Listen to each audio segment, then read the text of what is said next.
Pero minsan talaga naloloko rin kami ng mga ibang mga food vloggers that keep saying, oh, this is so good, this is so sulit, this is so that, just to find out mukhang hindi naman pala.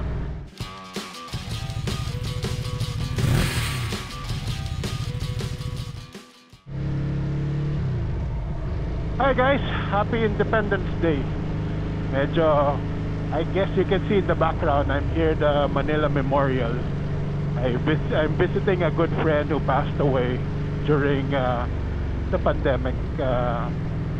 Not because of COVID. I decided to visit. He was a really good friend. Siya yun, tipong mula bata we grew up together, and then when I went back to photography, he was one of the first that siya yung isa sa mga early close friends ko sa photography when I started to get into photography. Okay, so happy birthday, Jigger. Okay, so what is this vlog all about today? Well, ang concern natin ngayon is, ay nako, thank you talaga sa mga food vloggers dyan. We had another bad meal. Ang dali. Alam mo yan, ewan ko ba, our other vloggers have no responsibility anymore towards their audience. Parang lahat na lang na nakikita naming vlog, karamihan, ano mo yan, lahat masarap. Tapos pagdating mo doon sa actual restaurant, pag nung kakain ka na, bakit ganito yung lasa? Ang layo, itsura ang layo. Only to realize that these vloggers are being invited by this restaurants, tapos sponsored sila. Hindi, yung iba hindi nga bayad, yung iba naman, but they're going to get the meal free, invited. So di ko alam tuloy kung bakit takot sila. Takot ba sila na pag nagre-review sila ng bad na review, hindi na sila i-invite ng mga ibang restaurants? But paano yung responsibility nila sa mga viewers nila?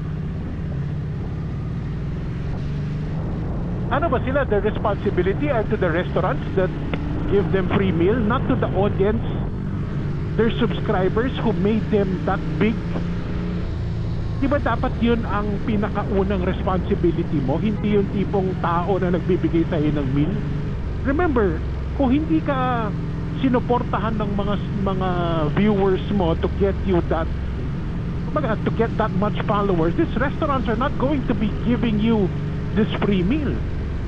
Bakit parang biglang bumaliktad na at you just forget that wala nang responsibility towards your audience? Lahat na lang sasabihin mo mabuti towards the people who's actually giving you free food. Hindi lang to sa mga food vloggers. I've seen also people giving good reviews on products that doesn't seem to merit good reviews. Ang masama pa yung iba, kunwari, let's just presume, this is not really, I don't have an exact example, but let's just presume may sponsoran ka ng helmet or binigyan ka ng helmet para i-review mo. Ang sasabihin ng ibang mga vloggers, oh, galing nito, galing nito, ito, super ganda, super safe. But if you're going to watch their vlog, they're going to be using a different helmet. They don't even use that brand. So, paano ako magtitiwala na yun talaga ang unbiased review mo kung ikaw mismo hindi mo ginagamit?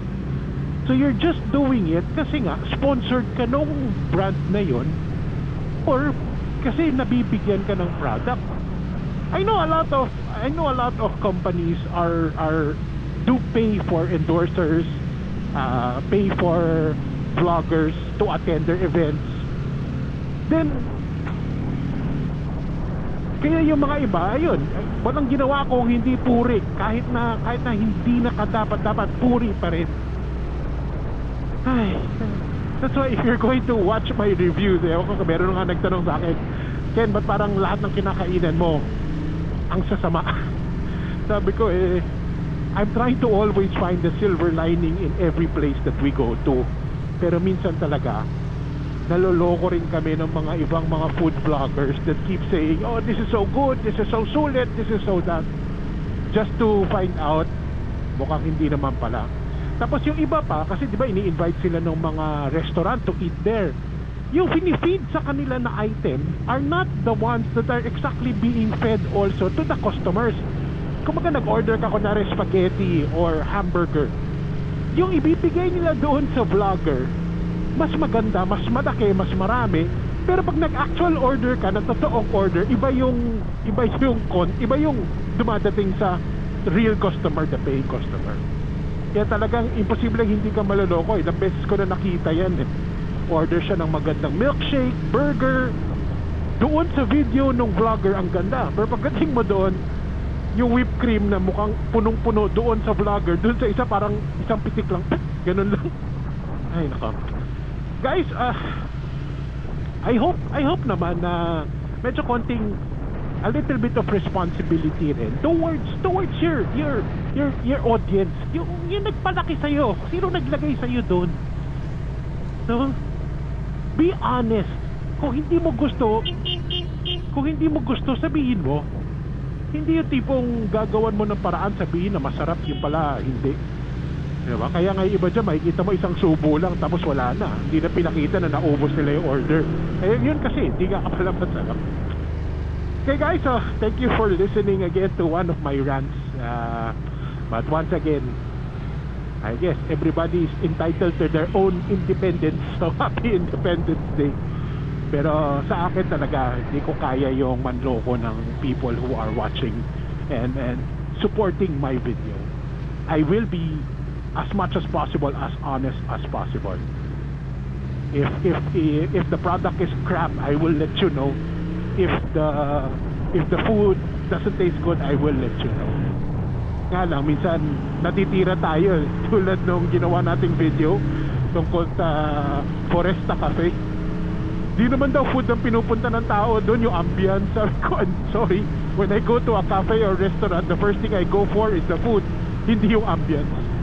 So guys, thank you guys for following and listening. And if you haven't, please don't forget to like and subscribe. Bye.